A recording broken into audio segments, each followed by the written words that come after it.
Many creators treat their finances like a solo operation.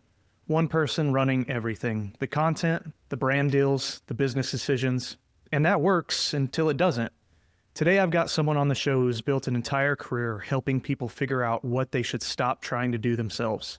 Justin Peters is the co-founder of SimplePod Studios, the host of FI Minded, and the guy who produces this very podcast. And today he's coming on to talk to you about one of the most common questions I hear from creators. Should you start a podcast? And if you do, how do you actually make it worth your time? Hi, I'm Brad Clark, and this is Money Made Easy for Content Creators. I am a certified financial planner, and I co-own Finchly Finance, a financial planning company built specifically for content creators and creative business owners. On this podcast, we break down the stuff that actually matters to your business so you can stop worrying about the noise and get back to creating. And today, for the first time on this show, I've got a guest. Let's jump in.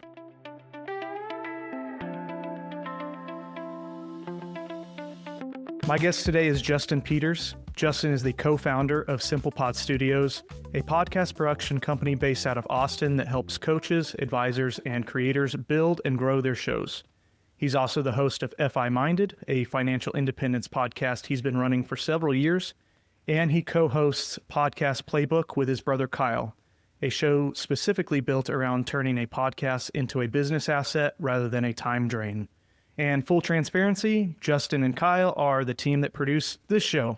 So when I say he knows what he's talking about, I mean that in a very specific and personal way. Justin, welcome to Money Made Easy for Content Creators. Brad, it's a pleasure. I'm so excited to be here, man. So I wanted to jump right in and kind of start at your beginning. You sat on the idea of starting a podcast for a while, about a year before you actually did it. What finally got you to hit the record button? That's a great question. Yeah, I bought 2 Blue Yeti microphones. I was ambitious and was like, man, I can't wait to start this podcast. I unwrapped them, I put them on my shelves, and there they sat for 8 months. I looked up on them and it was like almost the opposite of a trophy, something I'd look at on my shelves that would be a bit of disappointment. I knew that I wanted to start this, and every month that went by that I didn't, I got more and more disappointed in myself until 8 months later when I actually did start it. And it was crazy. I took a sabbatical, like a mini retirement from my career, and decided that I'm too type A to do nothing. And I wanted to start a project that I've always wanted to do, but kept saying I couldn't do because of work. And I knew that was podcasting. So I quit my job. On my way home, I called my best friend, asked him if he'd want to be guest number 1 on the podcast. And I tell people I did more in 6 days leading up to that interview for my podcast than the whole 8 months prior. Pulling the trigger and actually committing to starting a podcast was the thing that got me to do it. I love that. So was there like an actual moment where it all clicked, or did you just force yourself to start after looking at those kind of anti-trophies up on the shelf? The anti-trophies definitely helped, but I think really the big part was just calling my friend and being like, dude, do you want to be the first guest on my show? I almost had like a commitment on the calendar that the next week I was going to be interviewing him. So naturally, like every single day I'd be like, shoot, what am I going to call the podcast? Like, what's the format? What questions am I going to ask him? Like all of the things and decisions you have to make started to be made because I put something on the calendar and started some movement. So I think truly if you wanted to get started, add a recording date to your calendar, book a studio, hire someone to help you, like force yourself to like take the very first step, because trying to do what I did the 8 months prior, researching how to have a podcast, what needs to go into the podcast, I just like walked away with just pages and pages of notes, but I didn't have any action that really accompanied them. So at the end of the day, whatever the very first thing that needs to get done, the first action you need to take, I think is something that you should really prioritize early on and should help you get moving on making a podcast. I think that rings true for me too, is just getting something on the calendar and a commitment, because like we've spoke about, the podcast perfectionism can't hold you back. It's held me back at times, but having those commitments, especially when other people are involved, can make all the difference. I'd loved our conversation. So you and I met at FinCon. Your wife was with us too. And it was so interesting because you guys are like, I want to start a podcast. And I was like, sweet. And like, when you guys want to get going? They're like, we can start immediately. And I'm like, I love that kind of energy, because I know a big part of my job as a producer and podcast coach is accountability. And it's just really laying out the framework, a schedule, and telling you exactly what you need to be focused on, not throughout the whole next couple of months, but really just like next week. And you guys have been so good at just being like, put the blinders on and focus on, okay, this Justin told us we got to do this, so we got to do this next week. And I could tell you're going to be a successful podcaster right from the start because you're an action-oriented guy. That accountability, I think, has made all the difference, though, because I think a lot of content creators can connect with, or even just business owners. There's so many things going on day to day that this stuff can easily be pushed off unless you make it a real priority or you've made a real commitment. And having that accountability, somebody else out there rooting for you as well, has made a big difference in our podcasting journey. So that's been extremely helpful. And I would encourage people to kind of rope other people into their podcasting journey if possible, however that looks for them. And by the way, this is a theme that runs through everything we talk about on this show. The stuff that matters most in your business tends to be stuff that's hardest to DIY. If you've been sitting on your financial system the same way a lot of creators sit on their podcast, you know what needs to happen. Just haven't done it yet? That's exactly what we help with here at Finchly. Book a first look call at finchly.com. No pressure, no charge. All right, back to Justin. Even just like posting on social media and saying you're going to start a podcast, and then you got all the people that are asking for updates on podcast. I hate doing that. I hate like committing to something publicly, but it's been very successful with me personally being like, okay, as soon as I start telling people I'm going to do something, if it's running a marathon or quit drinking for the month or whatever it might be, you start getting that public accountability that comes with it, which I actually tend to appreciate after the fact. Oh, totally. So I wanted to ask, for a creator who already has an audience somewhere, YouTube or Instagram or wherever it might be, how should they think about whether a podcast is actually worth adding? I don't always think more distribution is better. And creators have to always think through this, not only like podcast, newsletter, YouTube, social media, but there's like subsets within it. Like, do I need to be on Instagram and TikTok? Like at the end of the day, having a podcast, running a podcast and creating a podcast is a lot of work. So you need to be committed to it. I would say it's not going to come as quickly as some other algorithm-based platforms like social media. Not only do you have to be committed to doing it, but you got to be committed to slow growth too. But I do think it can play really well. And where I see most content creators come to me whenever they're thinking about a podcast is usually two-part. A, they're looking for depth. They're usually a short-form creator that's tired of trying to summarize all the things that they want to share in a 15 to 30-second video. And they want their audience and their followers to get to know them at a deeper and more personal level. So they like the long format of podcasting. They also are usually working with brands as well. And brands love buying podcast ads. We've seen the growth in the podcast advertising space. And I see this as a really good complement to typically your existing offerings that you're working with your brands on. Maybe you do a sponsored post in a story. It's great. You can easily add on a pre-roll or mid-roll ad to your podcast or an exclusive interview with the co-founder of the business on your podcast. It gives you a little bit more variety and depth to your packages and how you engage with your audience. If you're seeking and looking for both of those things, then podcasting could probably be something that you should consider adding to your content creation.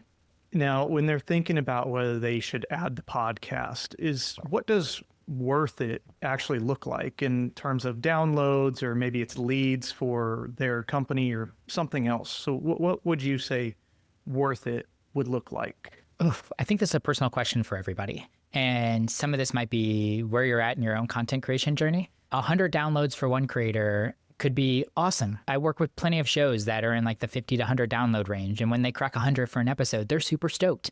I work with other creators that 100 episodes would be a very flat episode for them. They would be really bummed. So I hate to put it in the sense of vanity metrics on downloads. I do think different audiences, different sizes, same on social media. It's like 5,000 followers might be great for someone versus 500,000 followers is going to be different for someone else.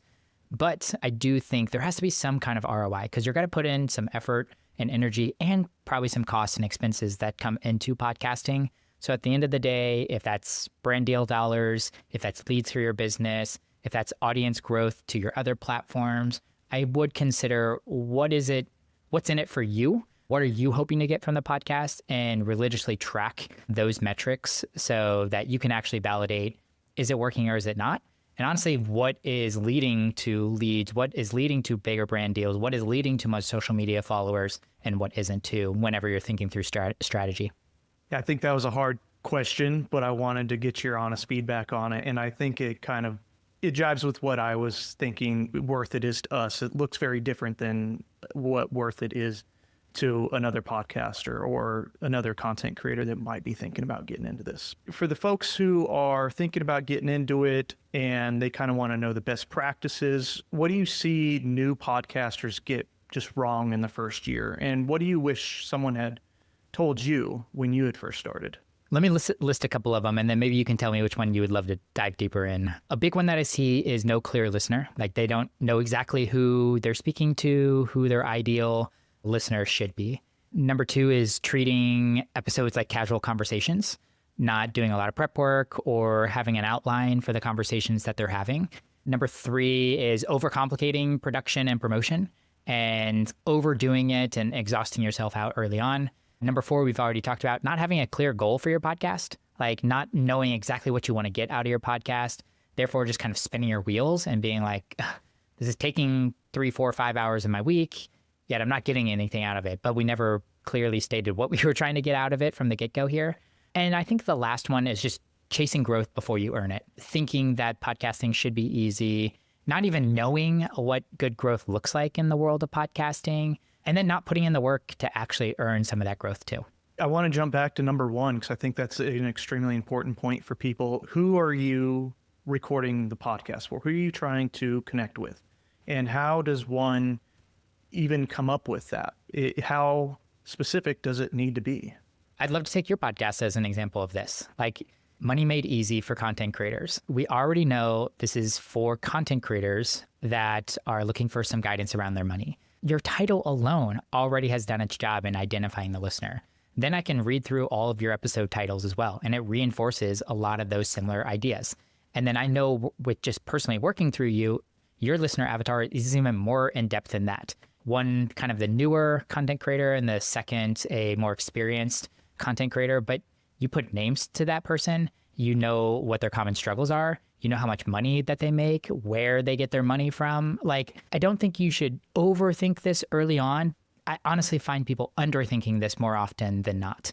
Just hitting a couple of things on the head, like who do I speak to? What's their main pain point? What are the obstacles they're facing right now? And what do they hope to get? Like, why are they seeking out this podcast? If you can answer those 4 questions, I think you're going to develop at least somewhat of a clear listener. And then over time, every 10 to 20 episodes, I like to check in with our creators and get a little bit more definition, a little bit more clarity around who their listener is so that you can speak even more directly to that person. My personal challenge to everyone is your listener avatar, whatever you define them as, shouldn't realistically be more than 10,000 people. If you're speaking to 30 to 50-year-old entrepreneurs that are females, that group is so much wider than 10,000 people. And it might be hard to narrow it in over time, but can we get it from probably what is 10 million people to 1 million people, and then 1 million to 100,000, and then maybe 100 to 10,000 are the steps that I like to take. I like that thought process. I think Lucinda and I got really lucky when we created our avatars because when we started Finchly Finance, we wanted to identify a certain niche of people who had a certain pain point. And when we did that, then we started wanting to put names to them, numbers to them, thoughts, feelings to them. And we did this exercise independently of the podcast thought. But when we began working with you and talking with you, this was one of the exercises we need to go through. And, we already kind of had gone through it, so it made it a lot easier. But I'm really happy we had all of that put together because it made coming in and making the podcast geared towards who we're trying to gear towards a lot easier. And I think it helped all of us kind of settle on what this podcast should be talking about. And I like the idea of checking back in on that avatar because, to be honest with you, sometimes I forget we have these avatars. And I think when I just relate back to these fictitious people that we've made up and trying to relate to them as if they're real people has helped our content in a lot of ways. Definitely. Even knowing that you're focused on like YouTubers making over 6 figures with multiple income streams, lumpy months, you kind of know some of the early issues. I work with a couple of creators as well, especially creators like maybe in the lifestyle space that might have wider audiences. Just when you think about the competitiveness of podcasting, the average person that listens to podcasts listens to about 6 to 8 podcasts a week. That is usually through about 4 to 6 podcasts. So 6 to 8 episodes. That's not a whole lot of inventory to choose from. So podcast listeners are a lot more selective, and they're looking for problems they're experiencing or goals, promises, solutions that they want. And that's a lot of times from the education world where people are picking episodes from. Then if you flip over to social media, somebody might be scrolling for an hour every single day. They might watch on average about 15 seconds of a video. I mean, that's got to leave you with 250 videos that someone might scroll through over the course of an hour. They might get exposed to 250 different creators versus a podcast listener might only get exposed to 4 to 6 creators. You just have to be much more selective and clear on who you're speaking to so that you resonate with someone whenever they do find your podcast. They're like, this is a podcast for me. I think we've all felt that too when you start finding content you really like, and for some reason it just really resonates with you. You're subscribed, you're tuning in the day of new episodes or whatever sort of content it might be dropping. I wanted to talk about how to get the most out of podcast episodes. And you've talked a lot about what happens after you publish. The idea of the episode itself might be the least important part, but what should creators actually be doing with their episodes once they're out? Yeah, I see a couple of big buckets. So podcast episode luckily can be turned into lots of content. And this is great for content creators. They can fill the feed pretty well. They can recycle, they can repurpose, they can distribute to these different mediums. And people can be experiencing, learning from, laughing from podcast episodes without even actually watching or listening to an entire podcast episode. Because maybe they're watching it on social media as a short form video, or they're reading part of it in a newsletter, or they're dissecting it in a blog post. So yeah, I see a couple of big buckets here. First, I think if you're active on any of these, then you should consider bringing your podcast into the fold to either support the content or at least overlap the content. Number one being social media. And I think you can break social media down into short form video clips, Reels, TikTok shorts, text-based, audiograms or quote graphics, or visual carousel post. Just in that bucket alone, I could see someone turning one podcast episode into probably 7 to 10 social media posts. Many of those could be going out right around the publish date, but then you can also pre-plan or schedule these episodes or these posts to go out a month later or 3 months later or even a year later. So you can kind of fill your promotional content calendar with content from your podcast, and it doesn't all have to be in the same week that your podcast goes live. Number 2 is newsletter content. I think newsletter and podcasting are match made in heaven.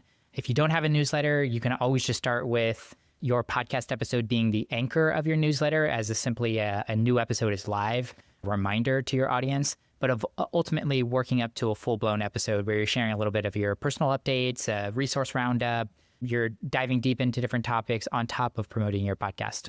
You can, of course, turn podcast into blog post or just full SEO blown web pages for your website to continue to drive traffic to your website and make it accessible to people who have auditory issues and can't listen or watch your show. YouTube comes into play here. You can recycle your podcast episode and create long form videos. You can even slice like a 30-minute podcast episode into 3 to 4 YouTube videos. And then you can make shorts on top of that too. So it can provide a lot of content for your YouTube channel. And then a few things that I like to share that might be outside of the world of content creation. And that falls into anything from like a sales or business asset. So if you have your own products that you sell, you can also use your podcast in your sales funnels, on your sales calls. You can use them as training content for your team members, onboarding material for new clients, case study examples if you're working with brands or working with clients. There's a lot of ways you could potentially recycle your podcast episodes and continue to give them life after you publish them. Where would you see that most people are just dropping the ball on this? Is it just simply not utilizing the content that they're already making and repurposing it? Yes. Yeah. It's usually trying to do it all and then burning out and doing none of it. Or just doing none of it right out the gate. And, I listed 1, 2, 3, 4, 5 big categories. I'd take one of those categories at a time, run the process for 3 to 4 episodes, get it really dialed in, and then move on to the next one. trying to do them all at one time is going to be exhausting and overwhelming. I think we've all been there. We try to be the Swiss Army knife and do everything, be everything. And then really we just got to focus on being one of the tools in the Swiss Army knife, get good at that, maybe then move on to the next tool. I think that's something I'm super guilty of. But in the past year, I think I've figured it out. I kind of need to just be laser focused on one thing and get good at it and then keep adding to my repertoire. So speak about kind of burning out and doing everything at once. Let's put you in the shoes of just a solo creator. You're pretty new. And so it's just you've got the business to run. How do you keep showing up to a podcast without it just completely eating your life? That is actually probably one of the most brilliant things you could ask as a newer creator, because I do think this is probably the biggest issue that podcasters are going to face is burnout. This is a time commitment. And at the end of the day, consistency wins on this platform. You can't just blitz out 7 episodes and be done and assume that you're going to get some kind of ROI from podcasting. A lot of the beauty comes in showing up on this medium for months and for years and building a loyal audience because of that. So I do highly think about burnout and how to build this into your business, because at the end of the day, you got to create content across all your platforms. You have to work with your brands. You have to manage your finances, manage your team, and then on top of that, do the rest of life that has to come with it. So I like to think through a couple of different strategies. First, what are some things that sound great, but I just don't have time for now? And I like to call that parking lot. Especially when you first start out, there are a couple of things that I really consider moving off of the launch plate and into maybe episode 20. Video could be a big one. If you're going to be a solo creator and you have to cut, edit, record your video on top of being camera ready, figuring out equipment, being at your studio whenever you can record, it's got to put a lot of constraints on not only the production process, but even the content planning and the recording process. So if video is not super critical to your content creation business right now, that might be one that you table until episode 20, because it'll be easy for you to add that on as you've already built out the process and audio only has been working and running pretty smoothly for you. If video is really important, you can consider a lot of other things. Maybe you just don't promote on social media for the first 20 episodes, and then you pick that up at episode 20. Maybe you don't write the newsletter. Maybe you record one episode every other week versus an episode every single week. I think there are levers that you can pull to allow yourself to reduce the workload of podcasting while still being consistent. Then I think there are a couple of really strong strategies that can help you. First, I like to think through what's a minimum episode versus what's a stretch episode. So taking that same concept that we were just talking about there, but then applying it on an episode basis. There are some episodes where you're like, man, I'm running against my deadlines right now. For the next 3 episodes, I need to do exactly what I need to do and nothing else. I like to call those minimum episodes. Versus a stretch episode is like, I'm ahead. I got plenty of time. This is a topic that's got to crush with my audience. I want to put a lot of intentionality behind it. So that might be an episode where you have a guest on. That might be an episode where you do video versus just audio only. That might be an episode where you make extra clips for social media. You might rent a studio for that episode. There might be these episodes that, like I said, you stretch. And then when you're just defaulting or feeling overwhelmed, you shrink everything back to your minimum commitment. I like that idea. I've never really thought about it like that, but that can probably get me through some hard times getting my, when things get going and you're busy, just getting some content out there that's acceptable to you. So personally, have you ever wanted to quit? And if so, what kept you going through those times? All the time, man. All the time. Podcasting is hard. So a big thing that I do is something called a rainy day folder. And anytime that I get a comment or a DM or an email or a text that means a lot to me around my content, around a podcast episode, I'll screenshot it and I'll save it to a folder in Google Drive. And I call that my rainy day folder. And when I'm feeling a little unmotivated, a little deflated, I'll open up my rainy day folder and I'll flip through a couple of my most recent things that I added in there. And usually within about reading 3 to 4 of those, I'm like, all right, Justin, get off your sad horse and get back on and start creating again. So that's been a huge help for me. And also just knowing myself a little bit more as a creator and knowing when I'm coming up on periods where I'm feeling burnt out or I'm going to be burnt out and implementing some of the things that we talked about with versus a minimum versus stretched. It's got to take some practice this first year, but you're gonna you're going to start to anticipate heavy schedules that are coming up or things that might, rattle your typical podcast production workflow. And I plan for those and put those in place so that I'm not feeling burnt out on the other end of those. And there's some things that you can do. Like you can, at the end of the day, like if you just can't get an episode out, you can recycle an old episode or play a guest appearance that you had or do something to give yourself a little bit of breathing room or take some time off. I love that idea of a rainy day folder, and I'm stealing it because I could see how that would help out immensely. I got to even do it for my business, man. It's not in the podcast, but you asked that question, how do you stay motivated? Like, how do I even stay motivated in the business every single day too? Because that's a challenge. And part of me is like, dude, why don't I just go get a W-2 job and put this on easy mode? But I'm reminded frequently of why I started this and what gets me excited and how awesome it is to have the flexibility to run my own business and be my own boss. And that gets me super excited on top of a rainy day folder. Yeah, no, I get it. Being your own boss, running your own business is very satisfying, but there's a lot of times where I've also had the same thoughts. Like, well, what if I could just go be somebody's employee, get my 40 hours in, collect my paycheck, and leave work at the end of the day, Anyhow, Justin, before I let you go, where should people find you, both shows and SimplePod? If you're thinking about starting a podcast or you having a podcast, feel free to check us out, simplepodstudios.com. If you're looking for some guidance on podcasting, we have a whole podcast about it, Super Meta, podcast about podcasting. That is Podcast Playbook. Wherever you listen to podcasts, it should be a yellow and black cover art with like a playbook, like a football playbook on the very top there. I love talking podcast growth strategies and how to make your production process easier. Those are probably the two biggest threads that you'll see on the show. And then if you're into financial independence or personal finance in general, the show that really got me started in the world of podcasting, it's called FI Minded or FI Minded. That's on all the podcast players as well. I have interesting conversations with personal finance professionals on how to achieve financial independence, but also enjoy the path too.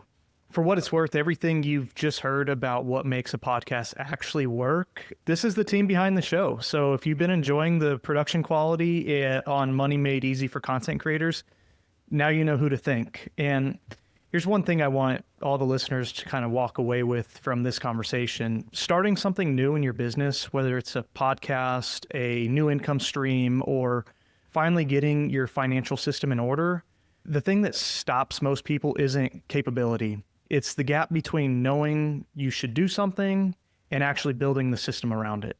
Justin built the system, and that's why he's still doing it years later. So you don't have to figure it out alone. That's true for podcasting, and it's true for your finances. Justin, thank you so much for being the first guest on our podcast here, and I really appreciate your partnership and everything you help us out with. Ditto, Brad. You're doing a great job. Super excited to see where the show goes and all the people that you're going to help along the way.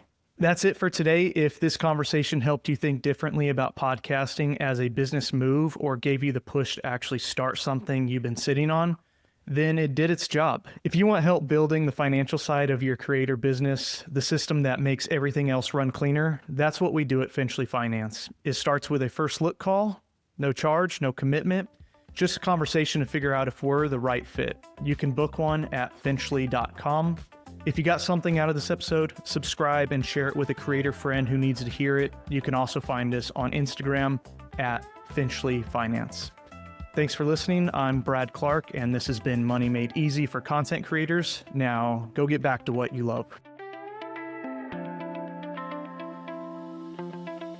Brad Clark is a financial advisor, and Lucinda Clark is a registered administrative assistant of Cetera Wealth Services, LLC, member FINRA, SIPC. Justin Peters is not affiliated or registered with Cetera Wealth Services, LLC. Any information provided by Justin is in no way related to Cetera Wealth Services, LLC, or its registered representatives. Finchly Finance is located at 15072 Snows Hill Drive, Frisco, Texas, 75035. Brad offers securities through Cetera Wealth Services, LLC, member FINRA, SIPC. Advisory services offered through Cetera Investment Advisors, LLC, a registered investment advisor. Cetera is under separate ownership from any other named entity. The views expressed on this podcast are for informational purposes only and are not necessarily those of Cetera. They should not be considered specific advice or recommendations for an individual. Neither Cetera nor its representatives may give legal or tax advice. The views and opinions contained in this material are those of the author and not necessarily the opinion of Cetera, and not a recommendation or solicitation to buy or sell any securities or investment products mentioned herein. This information is from sources believed to be reliable, but Cetera Wealth Services, LLC cannot guarantee or represent that it is accurate or complete. Guests on the show are not affiliated or registered with Cetera Wealth Services, LLC unless specifically stated. Any information provided by the guest is in no way related to Cetera Wealth Services, LLC or its registered representatives. Due to volatility within the markets mentioned, opinions are subject to change without notice. Any references to specific companies, platforms, brands, or products through this podcast, including but not limited to social media platforms, content distribution services, affiliate programs, e-commerce platforms, or consumer brands are made solely for educational and contextual purposes relevant to the content creator industry and primarily to distinguish a company's goods or services, establish context, and prevent listener confusion. Such references do not constitute a research report, investment recommendation, solicitation, or endorsement of any kind and should not be interpreted as advice to buy, sell, or hold any security instrument or to participate in any particular trading strategy. Finchly Finance and its representatives do not hold Series 86 or 87 registrations and do not publish research reports. Opinions expressed by the owners of this content do not reflect an endorsement by Cetera Wealth Services LLC or its affiliates. Any hypothetical examples, scenarios, or case studies discussed in this podcast are illustrative only and do not represent the actual performance of any specific investment, strategy, or individual. Any figures, percentages, dollar amounts, or numerical examples used may be hypothetical or illustrative in nature and are not intended to represent guaranteed outcomes, specific investment returns, or verified third-party data unless explicitly stated otherwise. All information herein has been prepared solely for informational purposes. Past performance does not guarantee future results. All investing involves risk, including the possible loss of principal, and there could be no assurance that any investment strategy may be successful. Words or phrases that may appear absolute, predictive, or superlative in nature, such as will, always, never, best, should, would, or similar language, are used conversationally for clarity and educational purposes only, and should not be interpreted as promises, guarantees, predictions, or endorsements of any specific financial outcome, strategy, or product for any individual listener.